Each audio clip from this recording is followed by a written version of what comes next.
Hi friends, എല്ലാവർക്കും happy new year. അപ്പോൾ ഇന്ന് കോളേജിൽ ന്യൂ ഇയർ സെലിബ്രേഷൻ ആയിരുന്നു. അതുകൊണ്ട് തന്നെ എല്ലാവരും കളർ ഡ്രസ്സിലായിരുന്നു. ക്ലാസ്സിലെത്തിയ പാടന്നെ ഓരോരുത്തർ ഓരോ ബിസിയിലായിരുന്നു കേട്ടോ. ന്യൂ ഇയർ ഫ്രണ്ടിനെ സെലക്ട് ചെയ്യാൻ വേണ്ടിയിട്ട് എല്ലാവരുടെ പേരെഴുതലും പിന്നെ കൊണ്ടുവന്ന ഗിഫ്റ്റ് പൊതിയലും ഒക്കെ ആയിട്ട് എല്ലാവരും നല്ല ബിസിയായിരുന്നു. ന്യൂ ഇയർ ഫ്രണ്ടിനെ ആദ്യം തന്നെ തിരഞ്ഞെടുത്തിട്ടുണ്ടായിരുന്നില്ല. നമ്മൾ ക്ലാസ്സിലെത്തിയതിന് ശേഷം ലോട്ട് എടുത്തിട്ട് അപ്പം തന്നെ കിട്ടുന്ന ആൾക്ക് ഗിഫ്റ്റ് കൊടുക്കുക, അങ്ങനെയായിരുന്നു സെറ്റ് ചെയ്തിട്ടുണ്ടായിരുന്നത്. അങ്ങനെ ഓരോരുത്തരായി വന്നിട്ട് ലോട്ട് എടുത്തു. എന്നിട്ട് കിട്ടിയ ആളെ പേര് അപ്പം തന്നെ അവിടെ വെച്ചിട്ട് വായിക്കും. എന്നിട്ട് ആൾക്ക് ഗിഫ്റ്റ് കൊടുക്കും. അങ്ങനെയായിരുന്നു. അങ്ങനെ എല്ലാവർക്കും ഫ്രണ്ടിനൊക്കെ കിട്ടി. അവിടെ വെച്ചിട്ട് തന്നെ നമുക്ക് കിട്ടിയ ഗിഫ്റ്റ്സൊക്കെ പൊളിച്ച് വെക്കണം കേട്ടോ.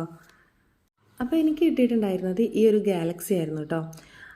അപ്പോൾ അതിൻ്റെ ഇടയ്ക്ക് കേക്ക് വന്നിട്ടുണ്ടായിരുന്നു. മാമും ടീച്ചേഴ്സും കൂടെ ആയിരുന്നു കേക്ക് കട്ട് ചെയ്തിരുന്നത്.